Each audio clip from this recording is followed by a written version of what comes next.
Decentralized exchanges are rapidly evolving the way that we purchase cryptocurrency in today's day and age.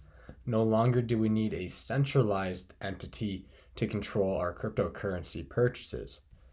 The use of decentralized exchanges is rapidly rising, and today's video is going to be a deep dive on what they are and some of the leading decentralized exchanges. My name's Sugar, and you're watching Token Tutorials. So just like with all of our other token tutorials, I found a good resource page, went through and highlighted the key points, and we're going to go through it. This can be found on coinmarketcap.com, and I'll have a link in the description. So what exactly is a DEX, or decentralized exchanges? These are autonomous decentralized applications, also known as DApps, that allows buyers or sellers to trade without having to give up control of their funds to any intermediary or custodian. These custodians are basically your traditional exchanges like Coinbase, Binance, or Voyager.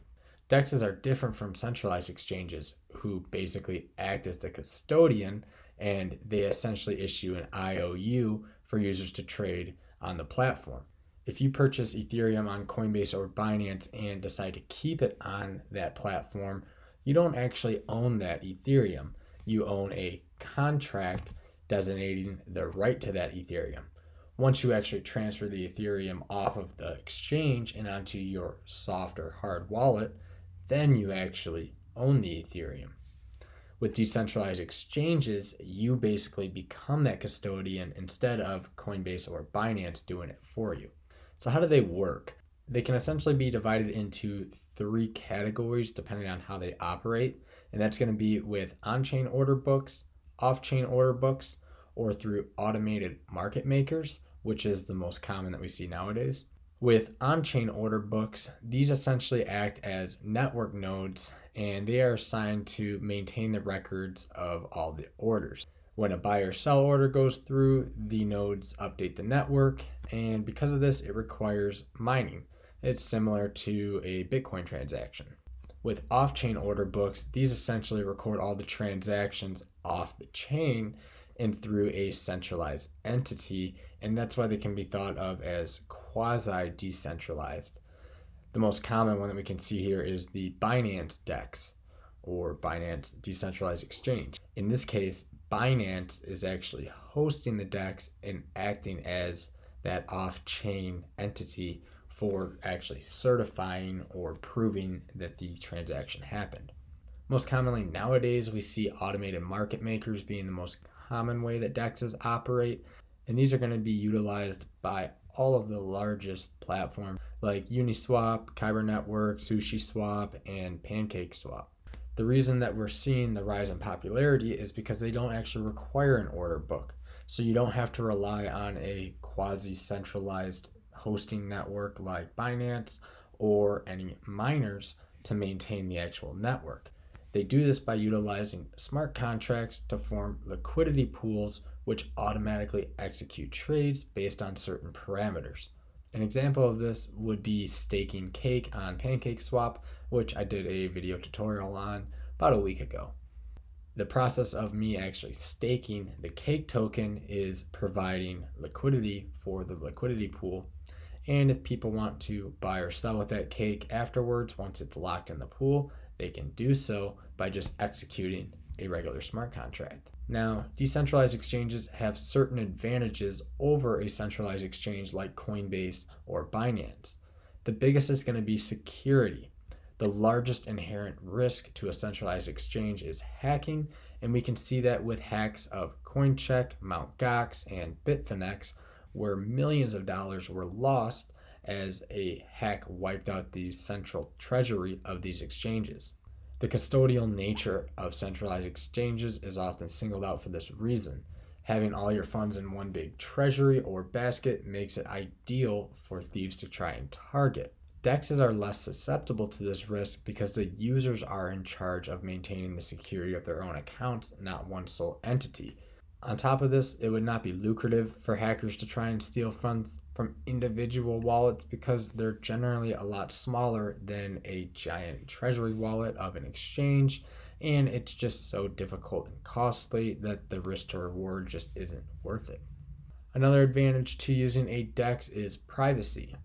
All the larger centralized exchanges are now starting to require, if they haven't already, know your customer or KYC data. This is basic data like where you live, banking information, possibly your social security number if you're in the United States. Most DEXs don't implement KYC data, hence why decentralized is in its name. And the final benefit to a DEX is sovereignty. Because you control all your own funds, everything can be exercised freely on DEXs. You have full custody of your funds and you're able to use them as you please. Now, it wouldn't be responsible to pitch all the pros of DEXs without highlighting some of the inherent disadvantages. One of them being transaction speeds. The processing time of orders can be slow, and that's because calls or orders have to be broadcasted to the network and then confirmed by miners or nodes, or possibly executed on a smart contract. And this allows for some possible price slippage, which is where the transaction price doesn't execute exactly where you think it's going to be. Because centralized exchanges just operate on a basic IOU system, they don't really have this risk. The other risk inherent to DEXs right now is liquidity issues. Because DEXs are relatively new, there's not a lot of users on the platform. And in order for the platform to have adequate liquidity for your trades to be processed at the order price that you want, you obviously need a large user base. Now, the 2020 and 2021 DeFi explosion has slightly solved this, but it's still worth noting that the liquidity is not nearly as good as a centralized exchange.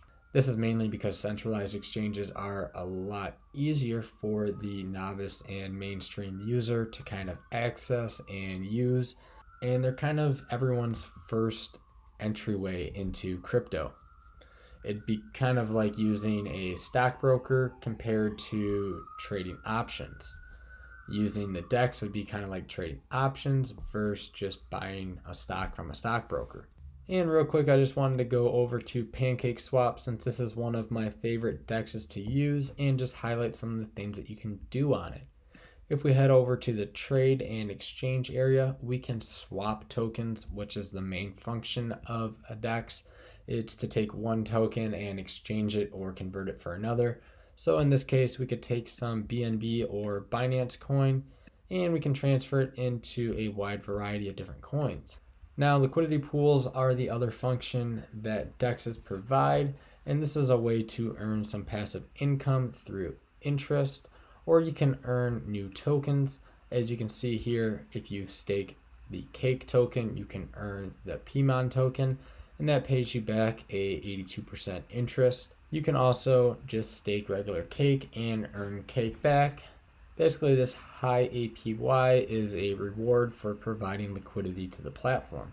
So as you can see, just very briefly, DEX is providing means for swapping our crypto assets from one asset to another, and it can be done through smart contracts or either on or off chain order blocks. Now, the PancakeSwap, Uniswap, SushiSwap, all these big ones are going to be automated market makers and execute through smart contracts. But the other function that DEXs provide is a means for actually launching new tokens. Just like a centralized exchange can opt to offer new tokens to the platform, we can see that basically this is another way to have an ICO or initial coin offering. You can earn Titan coin by staking your Cake, or new coins pop up all the time in the syrup pools, which is PancakeSwap's version of a liquidity pool. So I always recommend checking back frequently to see what type of new low cap altcoin you can end up earning. But that pretty much wraps up the deep dive into decentralized exchanges. You can think of them as basically a traditional exchange that allows you to buy, sell, or trade cryptocurrency or find newly offered coins, but it just takes a decentralized approach. There's no one single entity that's making a profit off of your trades, either through high fees like we see with Coinbase or through order slippage, which is popular with Robinhood, which is again when you think the price is going to fill at one price and it ends up filling somewhere else. So with that being said, if you enjoyed today's video, make sure to give it a thumbs up. And if you have any questions, put it down in the comments. I'll get to it as soon as I can. With that being said, please subscribe and have a great one. Always invest responsibly, and this is not financial advice.